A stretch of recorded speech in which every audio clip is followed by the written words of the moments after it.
Tantor Audio, a division of Recorded Books, presents Mishap or Murder, True Tales of Mysterious Deaths and Disappearances by Eileen Ormsby, narrated by Romy Nordlinger.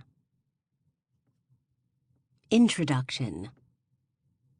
They are questions that most of us have contemplated at some time. How many people have managed to get away with murder without anyone ever discovering a crime has been committed? What really happened to those people who disappeared into thin air, vanishing without a trace? How often does a death get miscategorized as an accident or suicide when more sinister forces are at play? Was it mishap or murder? Premature deaths happen every day.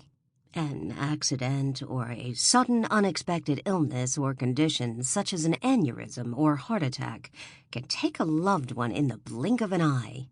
Police and paramedics are called to the scenes of suicides and homicides with depressing regularity. Usually, these professionals don't take long to establish whether a particular death was a tragic accident, a solo affair, or if somebody else was involved.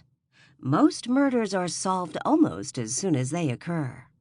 There will generally be some sort of violence involved, and a few pertinent questions will unveil a history between the victim and somebody else that makes homicide a more likely explanation than a clumsy victim falling and hitting their head.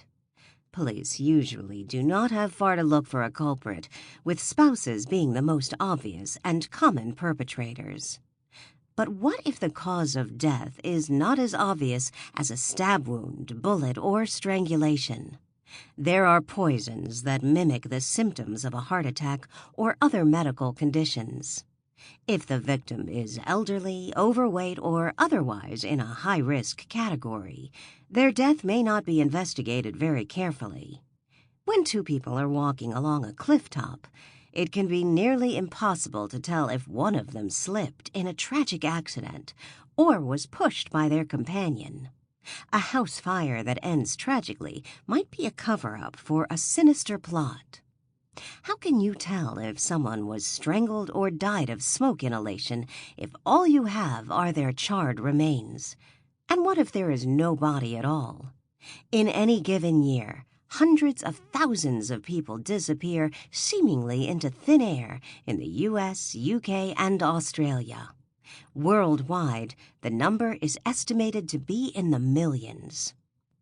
An investigation may not even be opened up unless there are other clues: a dissatisfied marriage, an affair, a large insurance claim may all point to the fall or the illness or the disappearance not being quite as random as it seemed.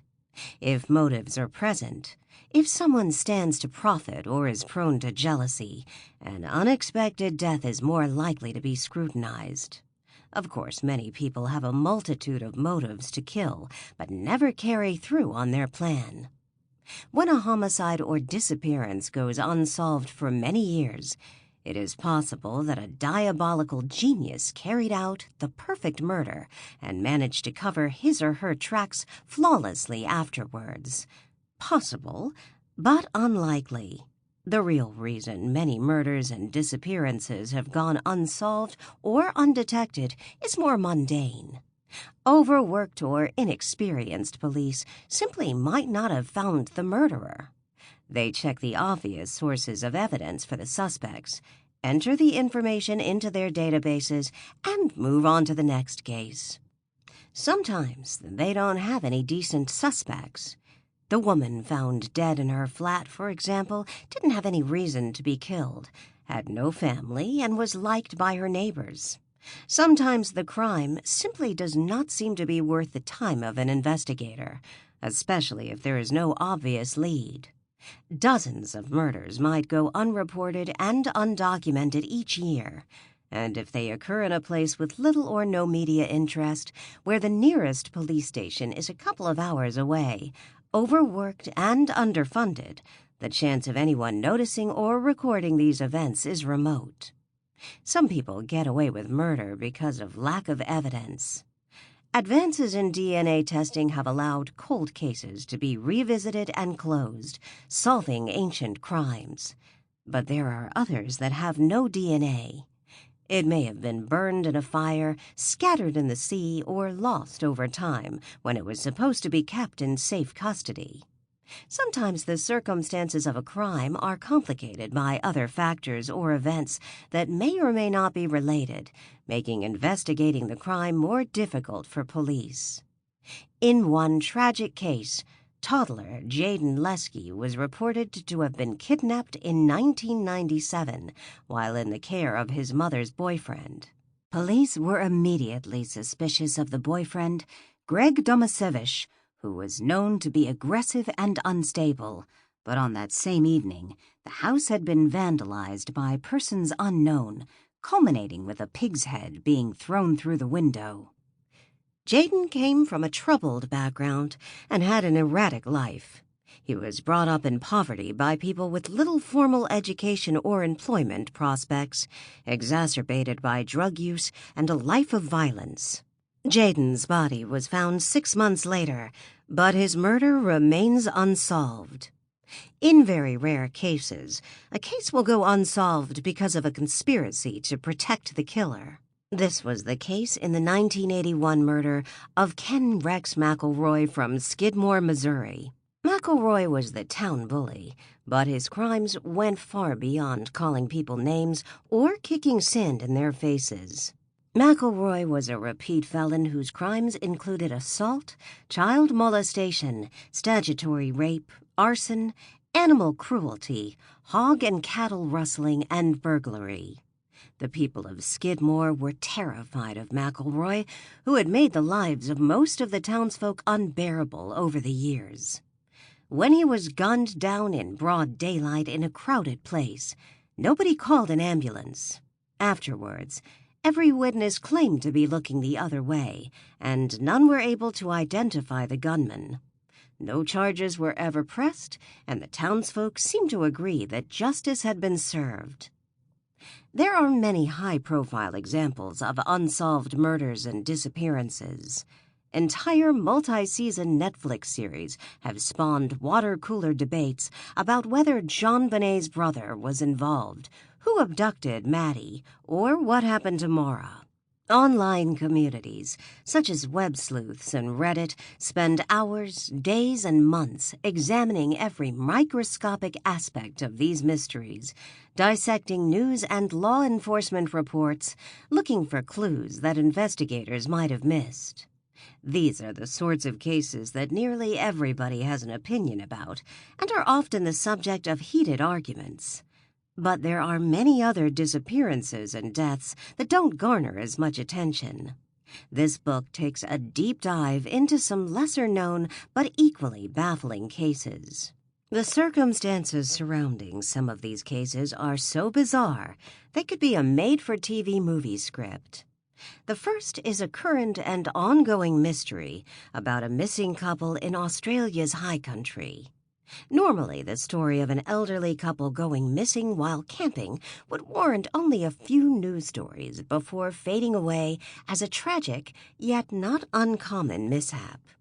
But throw in an illicit septuagenarian affair, a missing drone, a burned-out campsite, rumors of serial killers, and a mysterious loner known as the Button Man, and this is a story that has kept Australia intrigued for over a year. In the second story, young skydiver Stephen Hilder was killed in a very obvious and deliberate parachute sabotage event. There was no way it was accidental. There was also no doubt that his killer was a skydiver who attended the competition Stephen was jumping in that weekend. But detectives found themselves out of their depth in a world filled with adrenaline junkies in a high-stakes sport. The third case in this book is similar to that of the hated McElroy. There was not much by way of forensics in his Australian country town in the 1970s when Russell Martin went missing. Many people had a motive to kill him, and witnesses may have remained silent for decades. The final case of Daniela Vian is one of those cases where unusual factors that may or may not be connected to her disappearance complicated the investigation. Daniela's exact movements were recorded by her car's GPS and text messages right up to the moment of her disappearance. But still, police were unable to locate her or her car after a night out for what should have been a celebration. How many murders have gone undetected? We probably will never know the true statistics, but these cold cases will keep you wondering. High Country Misadventure. The Disappearance of Russell Hill and Carol Clay. A clandestine trip. On March 19, 2020, at around 7 a.m., 74-year-old Russell Hill left his house in Druin, Victoria, Australia, and drove 30 minutes to pick up his 73-year-old friend, Carol Clay, from her brand-new house in Pakenham. The two septuagenarians were embarking on a camping trip in the Wanangata Valley, around 120 miles to the northeast of the state, with plans to visit various campsites along the Dargo River. Russell's recent model Toyota Land Cruiser 4-wheel drive was the perfect vehicle for the trip, able to navigate the roughest terrain. He had set up the pickup truck to be the perfect camping companion. Everything he needed was set within the metal canopy that took up the entire tray of the truck. The sides opened up to show storage, shelves, and a kitchen. The experienced bushman and former logger was also an amateur, or ham, radio enthusiast, known to string wires up in the trees around his campsite, leading to an antenna in order to get a signal and chat to any of the tight-knit group of fellow enthusiasts who were some of his closest friends. He was also keen to practice flying his new Mavic model drone that he had brought along. It was an expensive device for a beginner, worth a couple of $1,000s. Russell called his drone Fred. A high-end hobbyist drone, the Mavic comes with a steep learning curve and is hard to control at first. Most people need to practice for several hours in open areas to get used to it. This would be Russell's third trip to the area in a month. He had gone camping just a week before in the area of the King Billy and Bluff track, apparently alone. The trip surprised his friends because it was a 6-hour drive each way, which seemed excessive for a one-night stay. He had been trying out flying and filming with his drone there. Carol was a former president of the Country Women's Association. She was so well known for her baking that she was in high demand for lessons and demonstrations, sharing her secrets of short crust and phyllo pastry, or the perfect Christmas cake.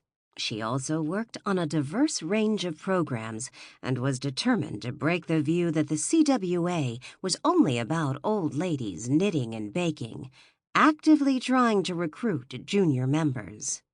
The CWA, Carol told the Pakenham Gazette on the association's 85th birthday, was a modern organization of women looking out for women. Her time as president saw her being invited to Government House.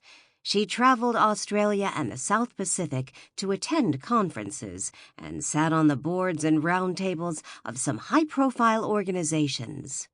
Carol was a powerhouse. Carol had been inducted as a member of honor of the Country Women's Association in 2018. She was the sort of woman who could teach you to make homemade jams, pickles, and pesto from your garden's summer harvest, or curate an exhibition promoting members' artwork for National Science Week. We are always connected with tea and scones, so to be associated with a science project is quite exciting, Carol told a reporter from one of Victoria's major newspapers, The Age. If she had committed to a task, she would stay up to the wee hours of the morning making sure that last cake was cooked or pudding soaked.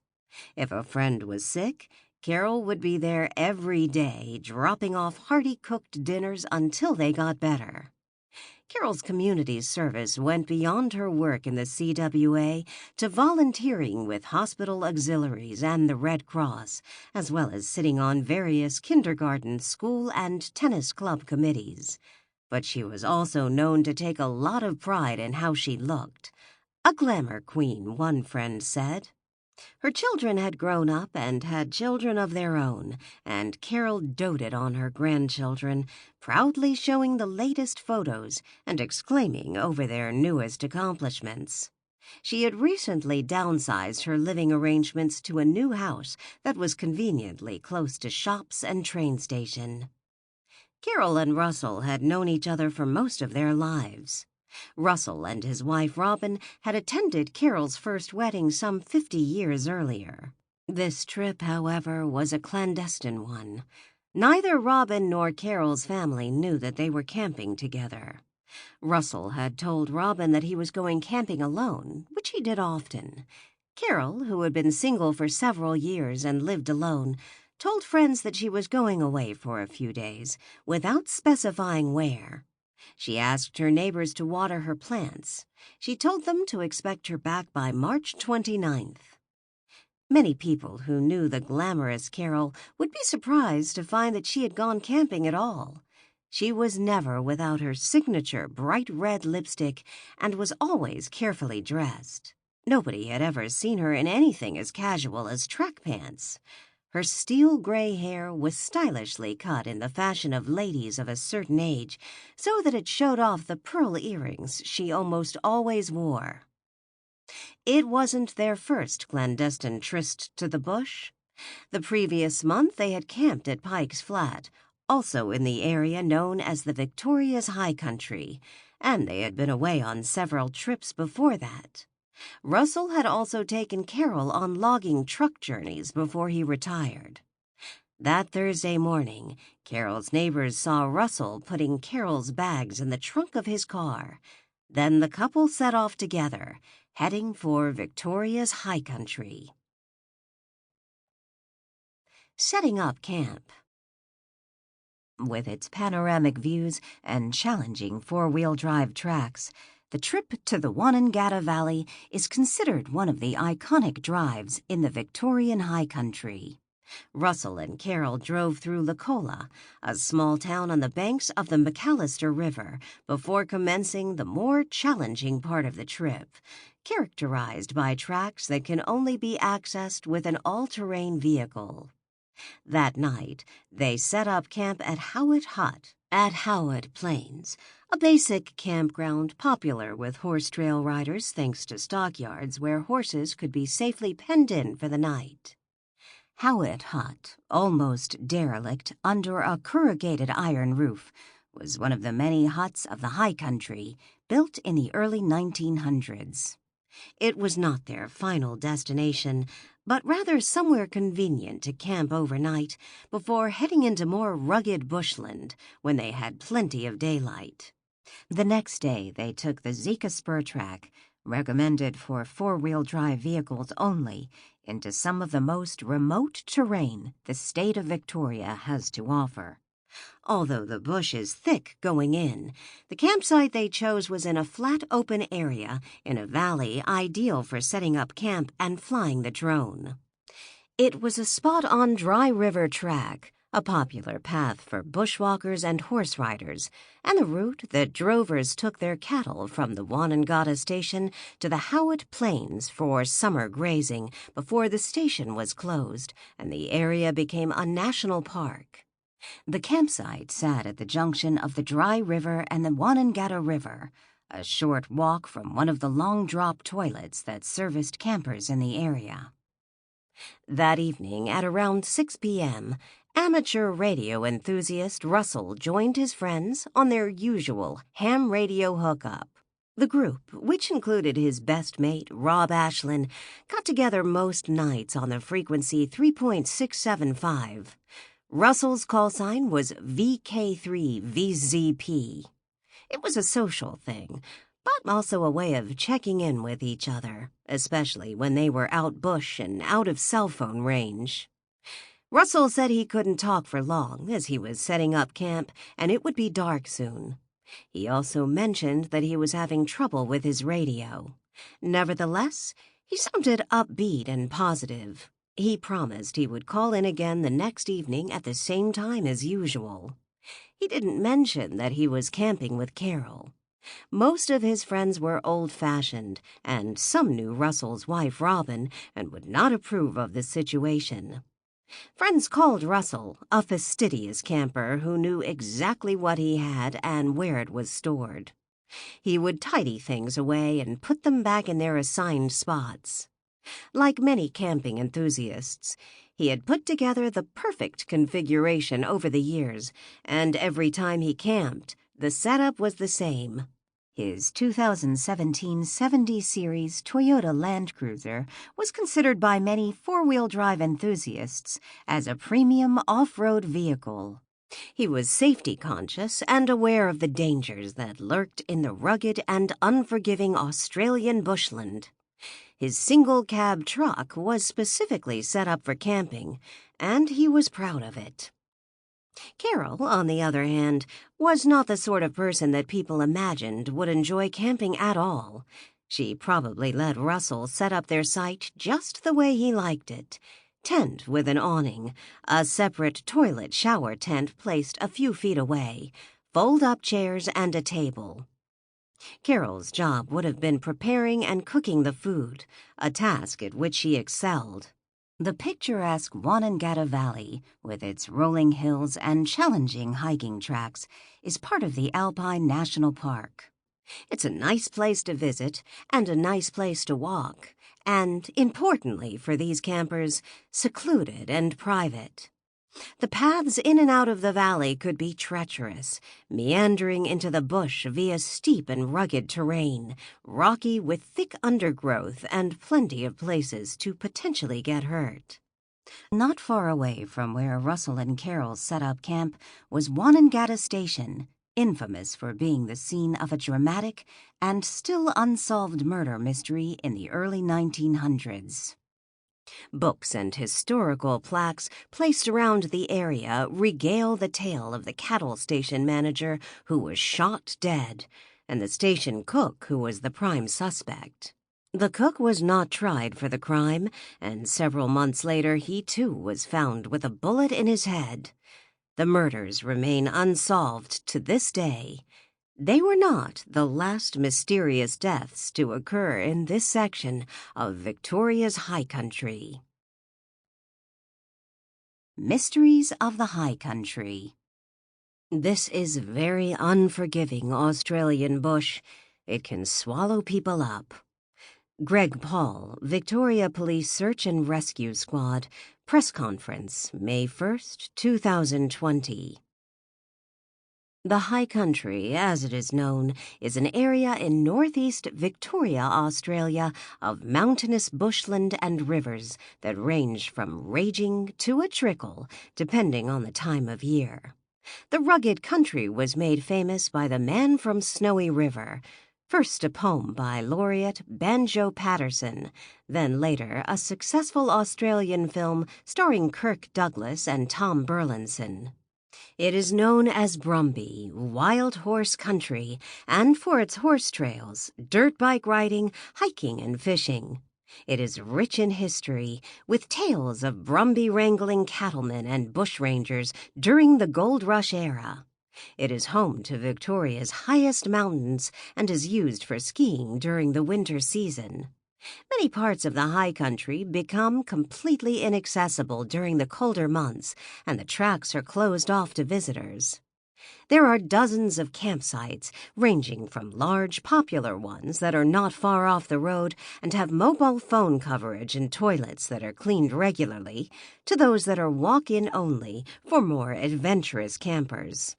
It is popular for fishing, horse riding, and hiking, but rumor has it that it is also home to several illegal cannabis plantations and other nefarious activities.